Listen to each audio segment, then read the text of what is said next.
están? Bienvenidas, bienvenidos al podcast Cuentos de Harry Wollstonecraft, episodio número 11.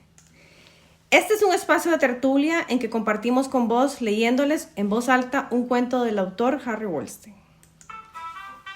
Sigo añorando la vida de barrio, la de puertas abiertas, la de juegos en las calles y tertulias en las esquinas.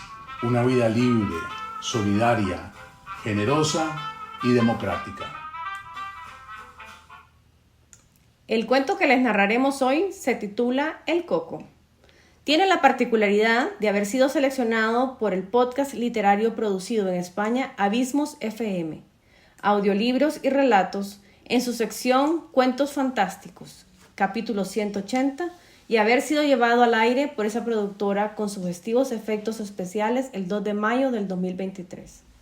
Nosotros les compartiremos nuestra versión de la narración del mismo cuento que se encuentra en el libro Antología de Asombros, publicado por Ediciones La Tertulia en el año 2022. Esperamos seguir sumando espacios de tertulia de esta temporada con lecturas de cuentos de esta antología los días 1 y 15 de cada mes. Y bien, hablando de cuentos, ¿qué nos dice el autor de la naturaleza de estos cuentos? Estos cuentos están nutridos de la realidad de los hechos, con algunas licencias para fantasear. Realidad que, por más cruda o desgraciada que fuere, se le pueda sacar una chispa cáustica de humor. En alguna medida son como desnudarse ante lo cotidiano, sin ambajes, y quizás, como en todos los desnudos, asumiendo el riesgo, no sin cierto rubor, de miradas burlonas. Sin ánimo de espolear el cuento de hoy, trataremos, como en el episodio 10, anterior al actual, de navegar en aventuras y visiones inmersivas. Aventuras que quizás nos puedan hacer perder el contacto con la realidad. Veremos cómo nos va. Amigas y amigos, sin más preámbulos, escuchemos El Coco. Pónganse cómodos y vamos a la lectura. De hermosa silueta, esperaba, erguida y orgullosa, balanceándose con un leve y sinuoso movimiento. Esperaba, expectante, a sus invitados y al inicio de una travesía. Llegué temprano. La ansiedad, la inquietud por la aventura y el calor circundante alrededor del estero puntarenense no desalentaron mi admiración. Me acerqué a la base naval del Ministerio de Seguridad y me la topé de frente. Inconfundible, la vi por primera vez y quedé cautivado. La patrullera estaba anclada en el muellecito. Hablé en voz alta. ¡Qué hermosa embarcación! No era para menos. Me gustaba el mar y los cuentos de soldaditos, en este caso de marinos. La embarcación de unos 20 metros de largo, pintada de un gris claro, ataviada con unas franjas inclinadas de la bandera tricolor a ambos lados del casco, en la parte delantera, le daban una prestancia indescriptible. Estaba equipada con los últimos adelantos de la navegación y, por supuesto, artillada. Abordé como a las 4:30 de la tarde.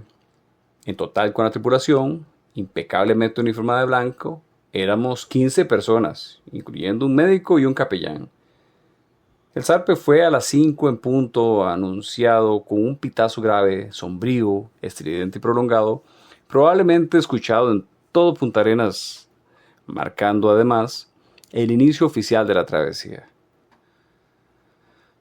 Dimos la vuelta por la punta del puerto y la embarcación enrumbó, apacible y decidida por las calmas aguas del Golfo de Nicoya. Hacia poniente nos esperaba un espectacular atardecer de rojos naranja, emanados por un sol en su ocaso, reflejando caprichosas tonalidades dibujadas en el cielo y el mar por la mano prodigiosa de Natura.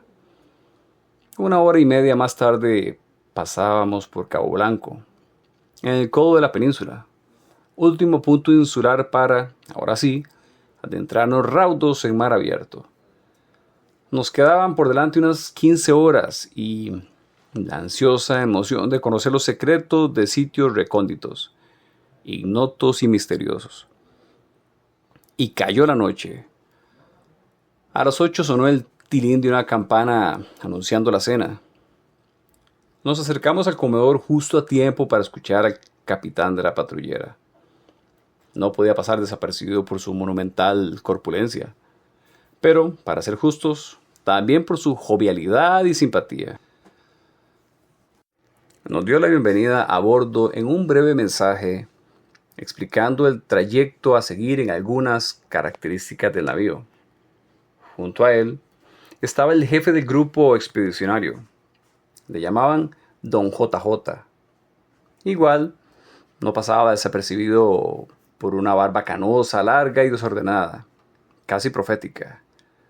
Se abstuvo de hablar, simplemente dijo: «Salud, amigos». Brindamos con ellos. Nos aprestamos a cenar. Fue una comida tipo comisaría, en plato hondo, cuchara grande y en porciones generosas.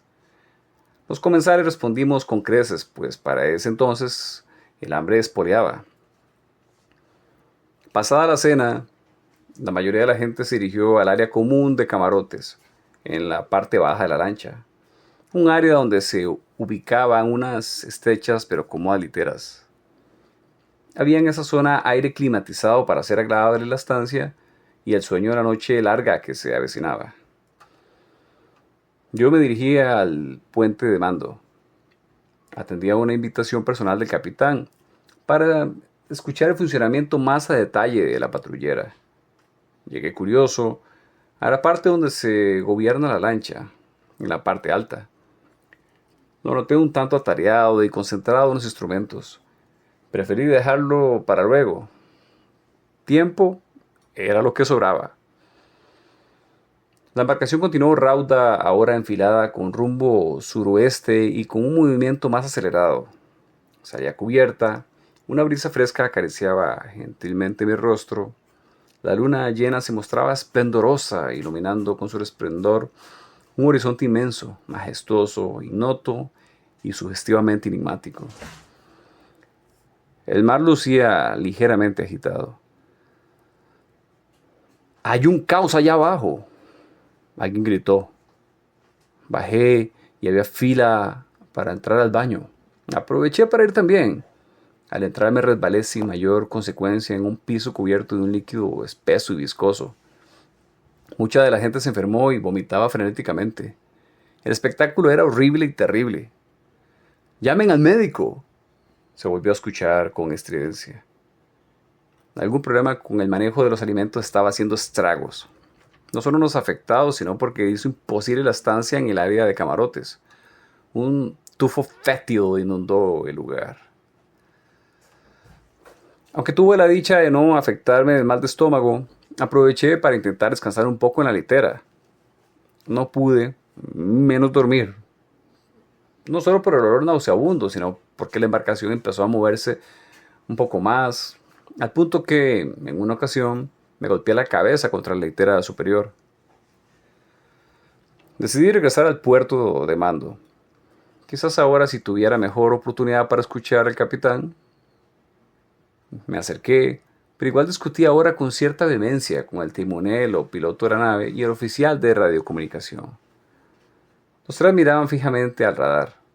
Don JJ se encontraba también allí. Ligeramente atrás, me hizo señas para acercarme y prestar oídos a la conversación.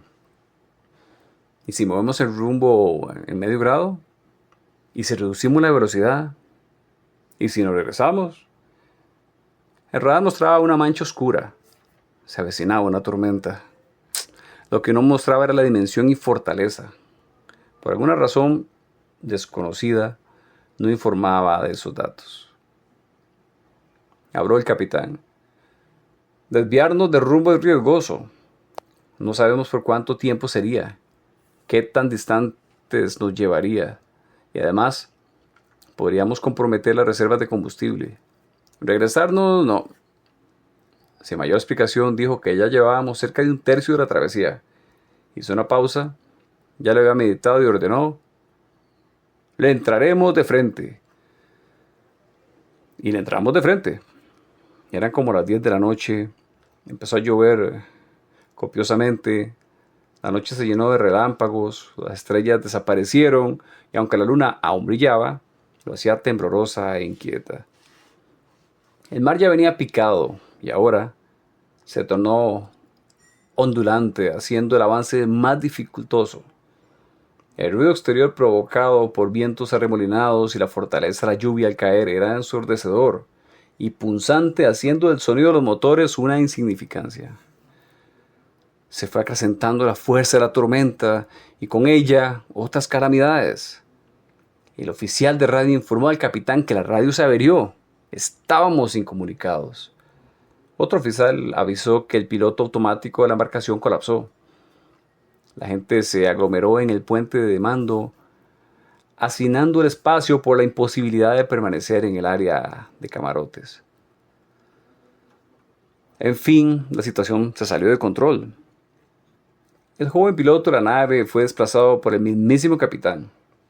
Se asió firmemente y, luego de un rato tratando de controlar el rumbo, en un movimiento brusco de la lancha, pegó sus labios al enorme manubrio de acero del timón y empezó a sangrar con abundancia. El capitán no se inmutó y, sin soltar el timón, el médico de a bordo trató afanosamente de calmar la hemorragia. Algunos se hincaron y el capellán inició una plegaria.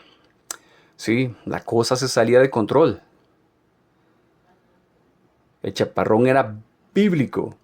Se generaron olas inmensas, más bien paredones de agua, donde se incrustaba la popa de la lancha, sumergiéndose a todo lo largo como un submarino.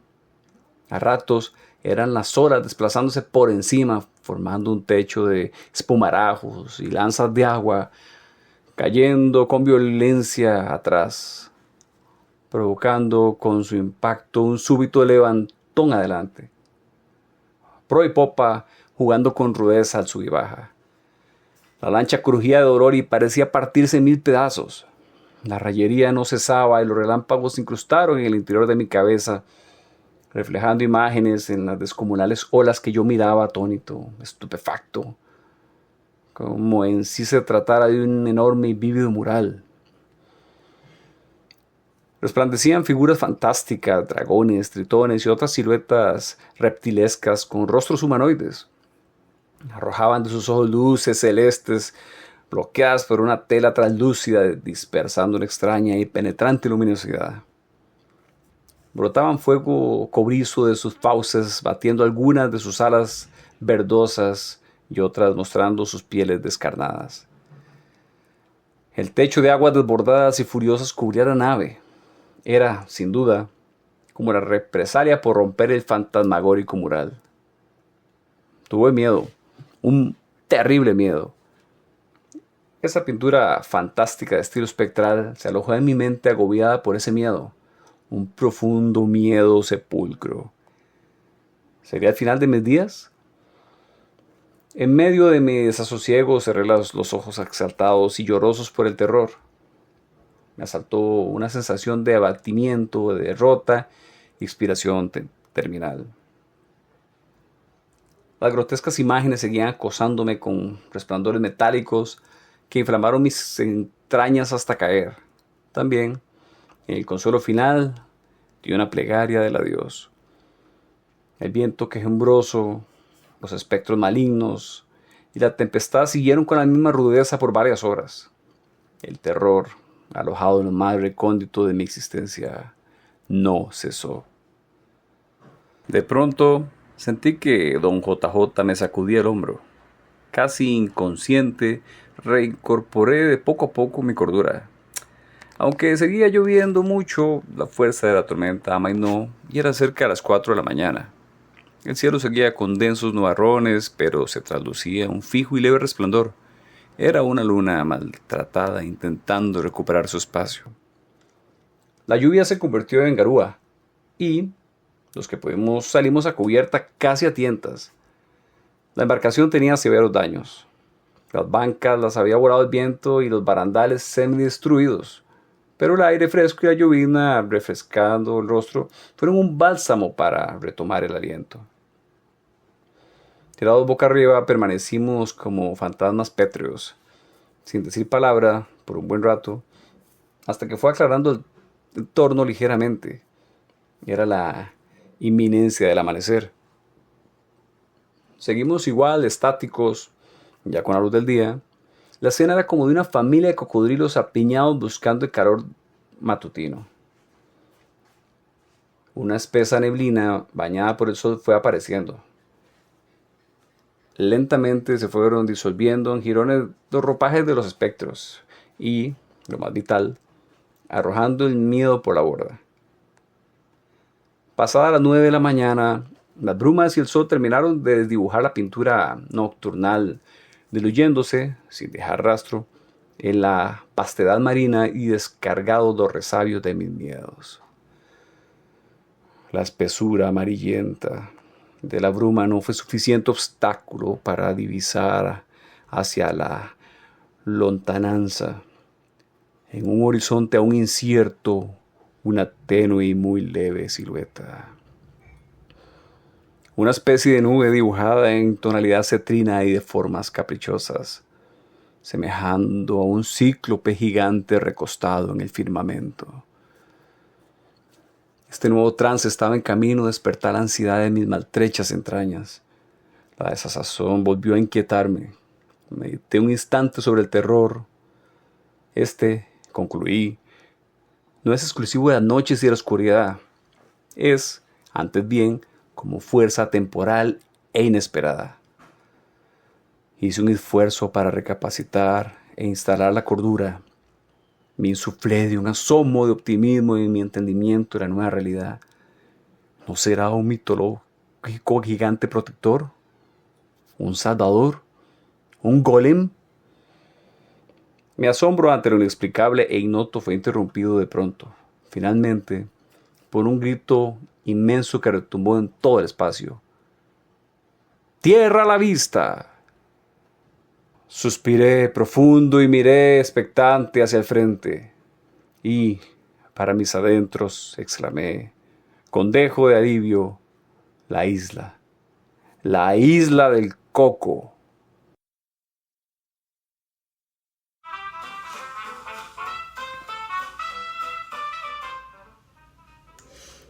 El Coco es el cuento que recién escuchamos, escrito por Harry Goldstein y contenido en su libro Antología de Asombros. ¿Qué les pareció? ¿Necesitaron un tiempito para recuperar el aliento? Escuchamos con frecuencia el dicho soñar despierto, como para describir la experiencia de tener alucinaciones, fantasías o sueños mientras está despierto. Desde diferente perspectiva, nos dice otro dicho, el miedo tiene ojos grandes, como para significar que la angustia producida por el pánico puede distorsionar nuestra percepción de la realidad, haciendo que los peligros parezcan mucho más grandes de lo que realmente son. ¿Será el rostro del miedo y la alucinación lo que nos revela el protagonista del cuento?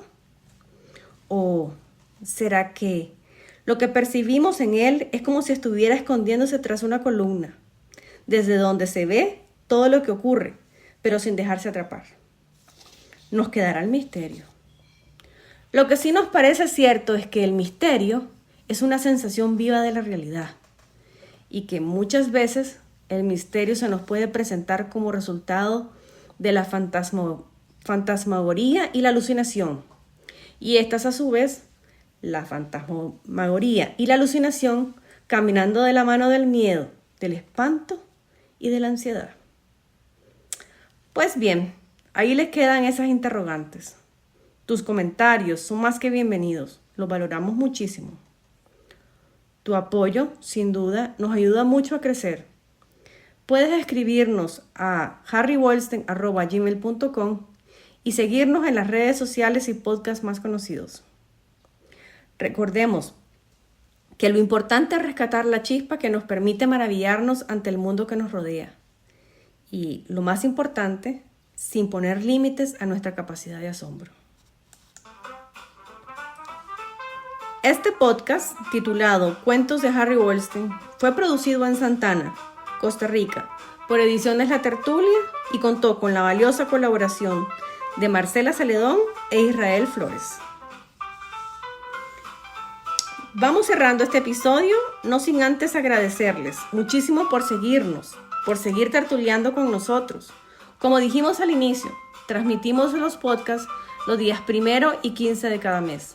Así que, amigas y amigos, quedan súper bienvenidos a la próxima lectura dentro de 15 días. Nos vemos pronto.